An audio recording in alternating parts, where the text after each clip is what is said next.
PM Modi Lakshadweep पहुंचे, लक्षद्वीप की तारीफ की, वहां से तस्वीरें और वीडियो सामने आए, वायरल होने लगे। लोग लक्षद्वीप की खूबसूरती की तारीफ करने लगे। ये बात मालदीव के कुछ नेताओं को अच्छी नहीं लगी। उन्होंने भारत के पीएम और भारत के बारे में कुछ ऐसी बातें कही जिनसे भारतीय लोग नाराज हो गए। इस नाराजगी को देखकर मालदीव की सरकार घबरा गई, अपने तीनों नेताओं के खिलाफ एक्शन ले लिया। लेकिन इसके बाद भी भारतीय लोगों और कंपनियों की नाराजगी कम नहीं हुई।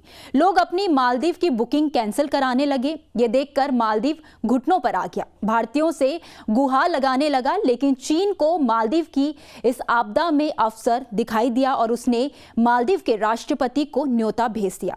मोहम्मद मोइजू चीन पहुंच गए। दोनों देशों के बीच 20 समझौते हुए। एक समझौता यह भी कि चीन से लोग घूमने के लिए मालदीव जाएंगे। मालदीव की अर्थव्यवस्था टिकी भी पर्यटन पर ही है।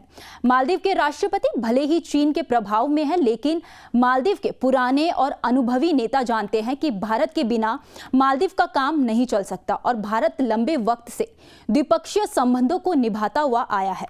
आज हम इस वीडियो में भारत और मालदीव के संबंधों पर विस्तार से बात करने वाले हैं। नमस्ते, मैं हूं विभा राणा और आप देख रहे हैं न्यूज नेशन का डिजिटल प्लेटफॉर्म।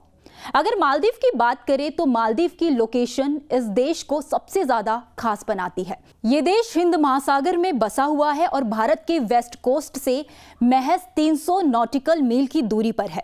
हिंद महासागर दुनिया के सबसे प्रचलित व्यापारिक समुद्री रास्तों में से एक है, जिसकी जरूरत भारत ही नहीं बल्कि दुनिया के कई देशों को है।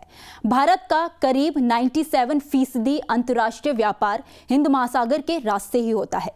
इसीलिए इसके मार्गों को सुरक्षित करना भारत के लिए काफी ज्यादा महत्वपूर्ण है। भारत दक्षिण एशिया में एक महत्वपूर्ण ताकत है। हिंद महासागर इलाके में सुरक्षा व्यवस्था कायम रखने में भारत की महत्वपूर्ण भूमिका है। इसीलिए भारत मालदीव की सुरक्षा के लिए भी उसके सैनिकों की ट्रेनिंग पर पैसे खर्च करता है। एक रिपोर्ट के मुताबिक मालदीव की सेना की 70% ट्रेनिंग भारत ही कराता है।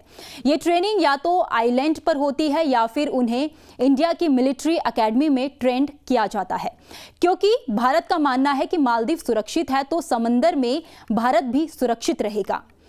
अब मालदीव के कुछ नेताओं की उल्टी सीधी हरकतें से भले ही सोशल मीडिया बौखलाया हुआ हो, लेकिन डिप्लोमेटिक स्तर पर भारत और मालदीव आपस में बात कर रहे हैं। भारत के किसी भी नेता ने मालदीव के खिलाफ कोई भी बयान नहीं दिया है। इसके अलावा मालदीव की अर्थव्यवस्था टूरिज्म पर टिकी हुई है और मालदीव के टूरिज्म में भारत का सबसे बड़ा योगदान है। इसीलिए भी मालदीव को भारत की जरूरत है।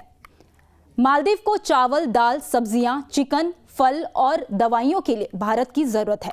इसके अलावा मालदीव को स्कूल बनाना हो या अस्पताल, घर बनाना हो या पुल, सड़क बनानी हो या एयरपोर्ट, उसके लिए जरूरी सारा साजो सामान जैसे कि सीमेंट, ईंट और बोल्डर, वो सब भारत ही मालदीव को भेजता है। ऐसे में अगर मालदीव भारत से दुश्मनी मोल ले लेता है तो उसके नागरिकों को हर रोज परेशानियां उठानी पड़ेंगी, जो कोई भी देश नहीं चाहेगा। खैर, इस खबर में इतना ही। इस खबर पर आपकी क्या राय है, आप हमें कमेंट सेक्शन में जरूर बताइएगा। साथ ही देश और दुनिया की तमाम बड़ी खबरों के लिए देखते रहिए न्यूज नेशन का डिजिटल प्लेटफॉर्म।